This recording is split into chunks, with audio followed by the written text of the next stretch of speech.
But then we became such good friends. We enjoyed his company. I enjoyed his company. He enjoyed my company. We became super, super good friends. If that guy didn't hit me in my marriage, we would still be married. So he hit you? Yeah, but he hit me. And then I was like, my sister Cheyenne. Yeah, I was like, no. And I had my 3-month-old baby in my arms the last time he hit me. And I'm like, no, bruh, this is not how this history is going to go down. Not me, who doesn't submit to bullshit. And he was like, nah, but you always say that in interviews because you're trying to prove to people.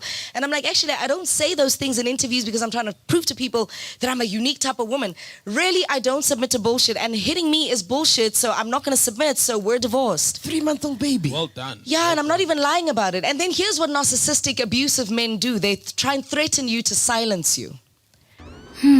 Now, after 7 months of marriage, Dineo Ranaka told the people that the reason why she got divorced was not because of cheating, but it was because of domestic violence. Yeah, he cheated on me.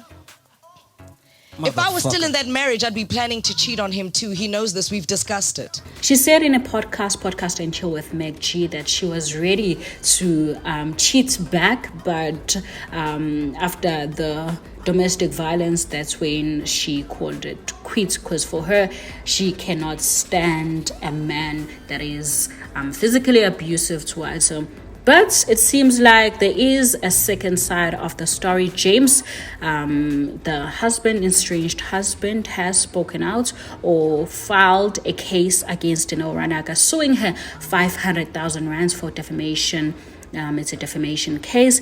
Now, Dineo Ranaka's pending divorce from her estranged husband, James Pesha, has taken an ugly turn after he slapped her with 500,000 rands, that's 500,000 rands, lawsuit for allegedly fabricating assault allegations against him. Dineo Ranaka posted on her WhatsApp statuses and alleged in a podcast that Pesha had assaulted her in one of their domestic squabbles at their Tshwane matrimonial home last year.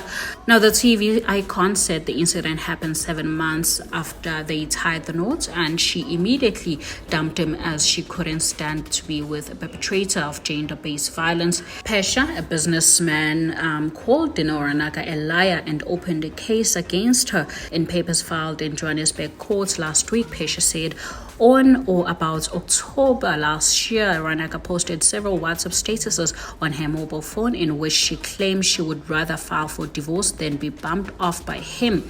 In the court's papers, he included a screenshot of the messages which read, "I would rather have a divorce decree than as I see a premature death certificate. I cannot believe I married a man who has the full capability of killing me and making my death look like it is my own doing."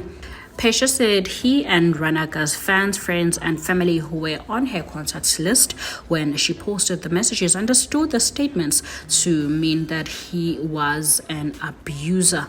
He also added that the statements or statuses posted by Ranaka are false, malicious. He said Ranaka made the statements maliciously, knowing fully well they were false because he was never arrested and charged for assaulting her. He said his lawyers wrote a letter of demand to Ranaka on October 14 last year and ordered her to retract her statuses and apologize to him, but he refused. This, he said, left him with no choice but to approach the courts for relief. In her plea, Ranaka insisted that Pesha, the estranged husband, assaulted her. She said she wanted to open a case of assault against him, but he threatened to press a counter charge. Now there you have it, Mzansi. Ranaka has since asked the court to dismiss Pesha's application with cost. According to the papers, the trial was delayed after Dineo Ranaka's lawyers dropped her or withdrew as attorneys off record on May 20. Now there you have it, Mzansi. Do let me know what you think in the comments section down below.